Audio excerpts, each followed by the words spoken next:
17-18 में उत्तर पश्चिम जो झारखंड है, पलामू संभाग उससे सटा हुआ हजारीबाग और गिरिडीह वाला एरिया, उसमें एक आध जगह पे 17-18 में आपको भारी बारिश देखने को मिल सकती है।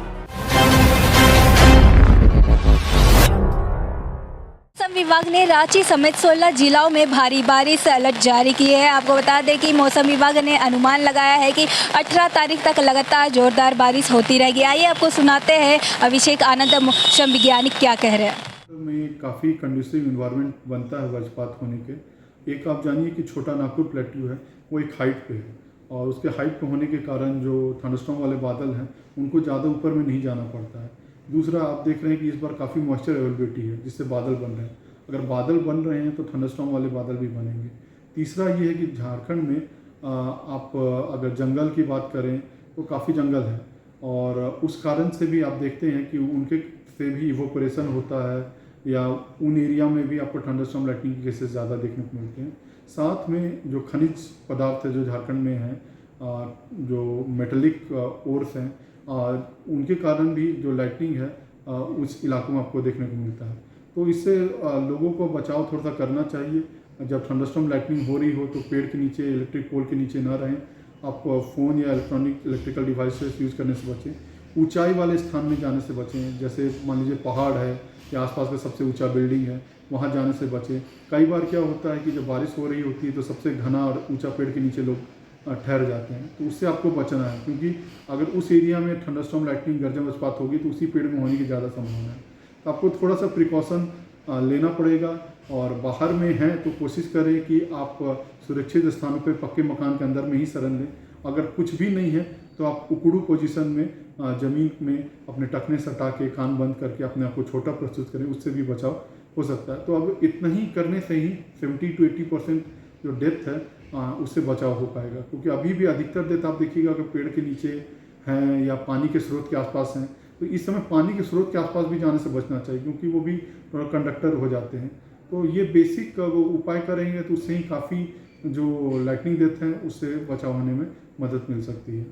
सर देखिए, बंगाल का खाड़ी थोड़ा सा फिर से एक्टिव हुआ है और 2 साइक्लोनिक सर्कुलेशन है, अपर एयर साइक्लोनिक सर्कुलेशन, जिसकी वजह से झारखंड में काफ़ी मॉइस्चर आ रहा है।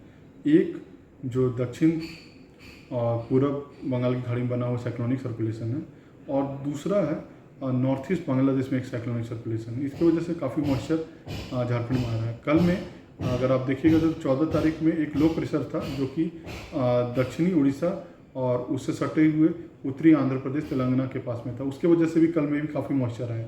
इसी वजह से आप देखे होंगे कि कल में भी झारखंड में लगभग सभी इलाकों में हल्की से मध्यम दर्जे की बारिश, कुछ इलाकों में भारी बारिश और एक आध जगह पे बहुत भारी बारिश भी देखने को मिली। ये स्थिति आज 15 और कल 16 में भी देखने को मिलेगी, जहाँ पे कुछ जगह पे भारी बारिश और कुछ जगह पे बहुत भारी बारिश और अधिकतर जगह पे हल्के से मध्यम दर्जे की बारिश देखने को मिलेगी।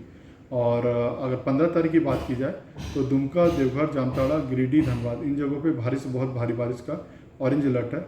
और गोड्डा, साहिबगंज, पाकुड़, कोडरमा, हजारीबाग, बोकारो, रामगढ़, रांची, पूर्वी सिंहभूम, पश्चिमी सिंहभूम, सरायकेला खरसावां, इन जगहों पे भारी बारिश का अंदेशा है। शेष इलाकों पे हल्की से मध्यम दर्जे की बारिश देखने को मिलेगी। अगर कल में बात की जाए तो कल में कोडरमा, हजारीबाग, चतरा, लातेहार, लोहरदगा, इन इलाकों पे आपको बहुत भारी बारिश देखने को मिल सकती है। और रामगढ़, रांची, बोकारो और पलामू संभाग के एक आध जगहों पे आपको भारी बारिश देखने को मिल सकती है। और 17-18 में उत्तर पश्चिम जो झारखंड है, पलामू संभाग उससे सटा हुआ हजारीबाग और गिरिडीह वाला एरिया, उसमें एक आध जगह पे 17-18 में आपको भारी बारिश देखने को मिल सकती है। तो ये स्थिति अगर पूरी तरीके से बोले तो 20 से काफ़ी ज़्यादा राहत मिलेगा।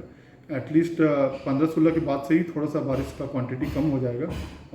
इनफैक्ट जिन इलाकों में बोला गया उसके अलावा हल्के से मध्यम दर्जे की बारिश देखने को मिलेगी और थोड़ा ज़्यादा राहत 20 तारीख से देखने को मिलेगा, जहाँ पे थोड़ा धूप भी आएगा और सेकेंड हाफ में कुछ हल्का बारिश का चांसेस भी रहेगा। बट अभी 3-4 दिन थोड़ा सा क्लाउडीनेस ज़्यादा रहेगा और थंडरस्टॉर्म लाइटनिंग की भी संभावना जताई जा रही है और 5 दिन में गर्जन वज्रपात वाले बादल बनने की संभावना है, जिससे लोग थोड़ा सा बचाव करें। निचले इलाकों में जल जमा होने की संभावना है और कच्चे मकान, टीन वाले मकान को कुछ नुकसान हो सकता है। जो कमज़ोर वृक्ष हैं उनके डाली टहनी उनके गिरने की कुछ संभावना हो सकती है।